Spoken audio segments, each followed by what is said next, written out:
18 years old, just turning 18. Yeah. Bryce Underwood standing tall in the pocket. On top of all that, the fact that his coaching staff threw on the very first play, first and foremost. Yeah. And there was a play later in the game where I really thought they were just going to hand it off because they were in the shadows of their own goal line, and it was third down and long. I don't know exactly what the yardage was. He threw for it, and he got the first down. And there's something to be said for that. And he rolled left on one play, Braylon. You probably remember better than I do. He was rolling left. He threw across his body. It is such a hard throw. But to have the guts for that coaching staff to dial up some of the plays for him showed an awful lot of confidence in them and tells you exactly what they think of him. We can start with the coaching staff. Chip Lindsey did a great job. He did. He did a great job of putting Bryce in comfortable spacing, comfortable positions. He had comfortable outcomes. He put him in spaces to have success. Little rollout passes where he was able to hit the wide receivers. And mind you, he was putting the ball exactly where he was supposed to. Little rollout plays where you got the tight end coming back across the field. Yeah. Nice little setup with Hayes.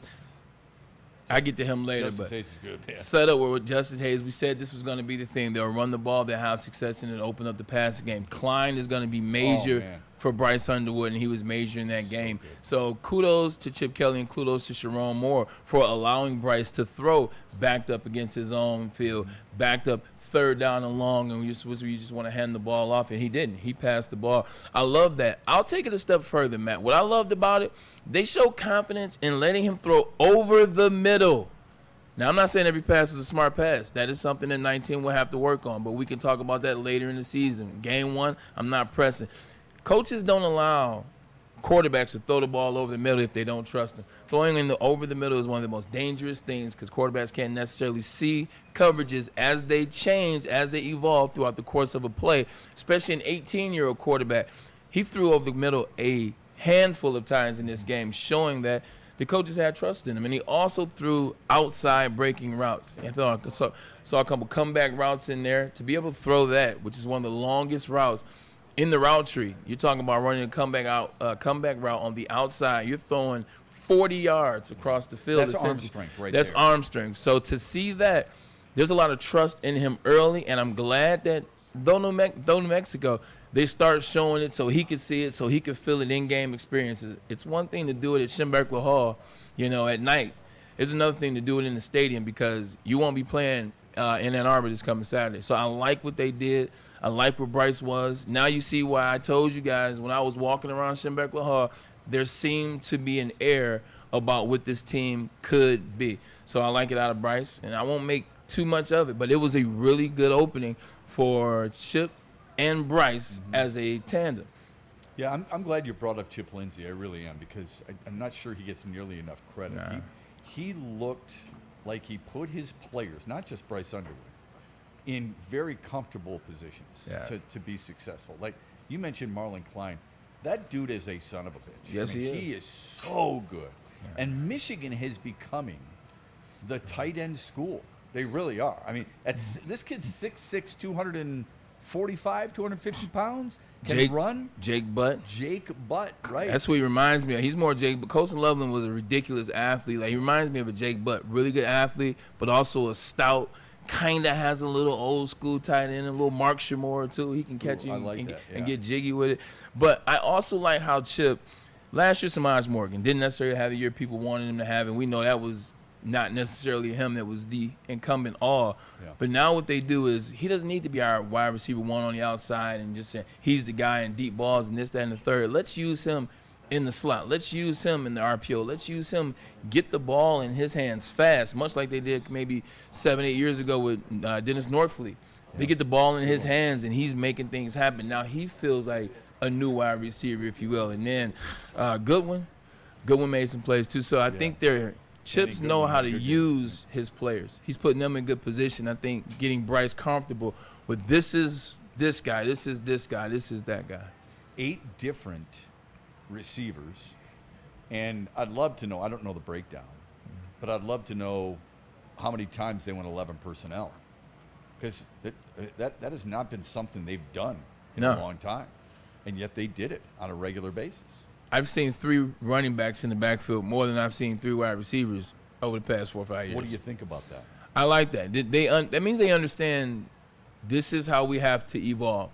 We're not going to have – this is how we have to evolve. We can't do the Joe Moore offensive lineman every year, have that type of style offensive lineman, and have, a revolving door of Hassan Haskins and Blake Corums and Donovan Edwards. That's not how you have to win. You have to mix in the passing game. You can no longer run from what's in front of you. You have to pass the ball to have success now at the collegiate level, much like the NFL. So they're opening up the playbook. They got a quarterback that can do so, and they're opening up that, and they're trying to slowly evolve this offense. Overall, this is what it's going to take in the Big Ten and really in the nation. If you want to be a competitive team in the playoff discussion, you better be able to make big plays. You better be able to have explosive plays, something Michigan did not do a year ago.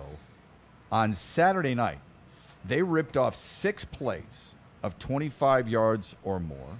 Channing Goodwin had a 39-yard reception, longest passing play. Justice Hayes had a 56 and a 59-yard run. Overall, that offense, again, I understand, grain of salt to New Mexico, 452 yards, the highest since week 3 of 2023 when they gained 492 against UNLV and was led by J.J. McCarthy. Yeah, and once again, this is not about who you were playing. You just have to play the team that's in front of you. It's New Mexico. It's about what you do against that team. It's about what you emphasize on in that game. And they emphasize on the fact we want to be a passing team.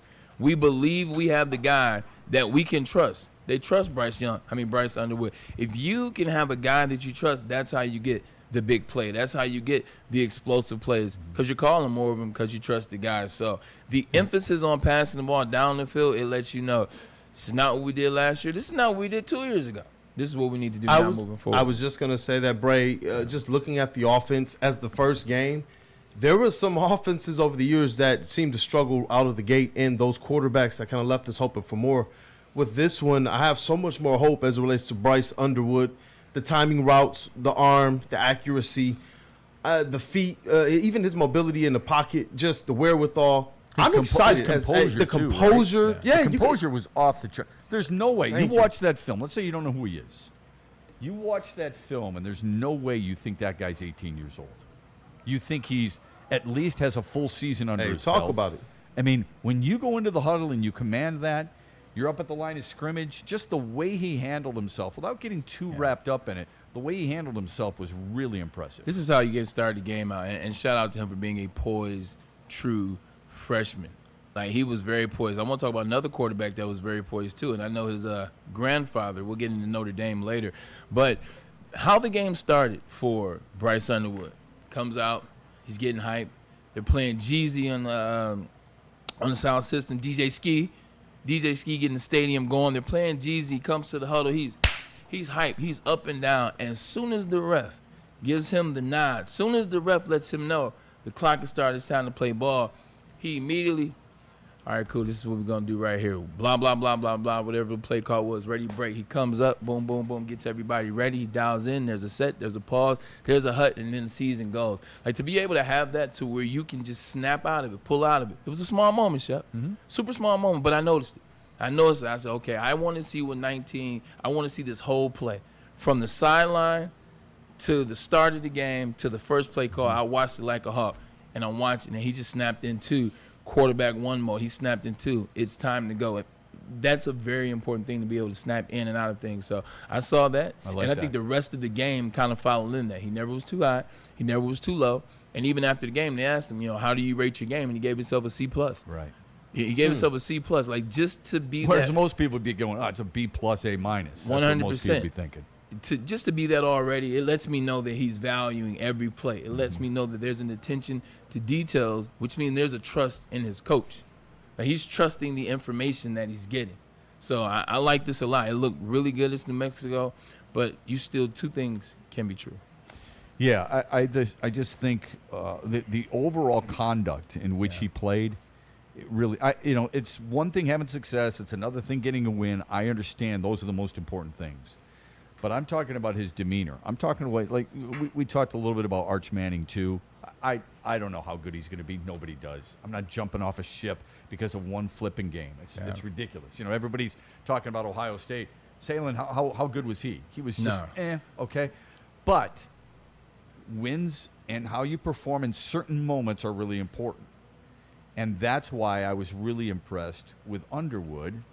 Not saying he's going to be the first overall pick. He's going to win a Heisman. He's going to win multiple Heisman and be the second since Archie Griffin. I'm just saying this is a guy right now you can tell understands the playbook. Yeah. Teammates really respect him based on how he handles himself. And his composure is contagious. Yeah, I believe that. I believe composure like that, whether it be a manager or a coach, without getting too high or low, I think it's really contagious. Now, it will be different in Norman this coming weekend, only because Brent Venables is he's considered a defensive-minded guy. Now, you may not consider him doing that in Norman because they're like, up and down the field constantly, left and right, more focused on the offense. But that's his background. So I would expect, I don't know if he's going to give the same stuff that Patricia gave to, a guy like Arch Manning, but you're going to see different looks and different athletes on that side of the ball this coming weekend. Yeah, 35-3 over Illinois State. They definitely had a good win, too, for them in a home opener. But just getting back to Bryce, the other thing that's cool about what he did, another thing that's fun, let's talk about the things that he did wrong. I saw the same thing, Catholic Central versus Belleville. He throws into double coverage and he tries to play the hero ball sometimes. He tries to play the hero ball where I can fit the ball into a window no matter what. And he did that a couple times in that game, and it could have led to an interception. It didn't, thank you, but it could have led to an interception. And we've seen that in high school, and that's something that he's got to get better at. But what I like about it is he had those moments, and then Chip Lindsey, they came right back and still called plays for him to have opportunities to come right back and have success. A lot of times with a younger quarterback, you start to see a couple plays like that where he's trying to fit balls in windows. Let's just slow it down. Let's get back to 5-yard passes here, a slant here, handing the ball off to Hayes. That's not what they did. They allowed him a chance to work through it and say, okay, this is what happened. What did you see? Let's come back and let's try to see if we can see it again. The other thing is wide receivers, and he will get on the same page because some of those plays, they weren't necessarily the quarterback's fault. Quarterback's job is to throw the ball to where the window is. Yeah, I know we love that word window here. It's to throw where the window is. If it's man coverage, you can hit him in stride because he's still running. If it's a zone, now you got to sit down wide receiver. Sometimes the wide receivers are running past the zone, so that's why you see balls a little bit behind them because Bryce is trying to keep them where they're supposed to be. So not every pass that was bad was on Bryce Underwood. The only thing I would say in defense of Bryce Underwood, without trying to make too many, I'm not making excuses for him, but the tight windows, the great quarterbacks do that. The quarterbacks who believe in their arms and believe in their gifts, they do that. Now, how much do they do it and have no success before they learn? I suppose it depends. But all the great quarterbacks you have ever watched and you've ever played with, who consider themselves great, they may not be, they have supreme confidence in their arms. And I think those great quarterbacks know the difference between a tight window and 3 guys on 1 receiver. And that's the difference. Because there's a such thing as, you can try fitting a pass into a tight window, and if it's an interception, hell, there are really good players. And actually nowadays, Shep, they get paid on the other side of the ball. In college, they get paid, so they're going to make those plays. But sometimes it's just too many, if you will. Too many down there.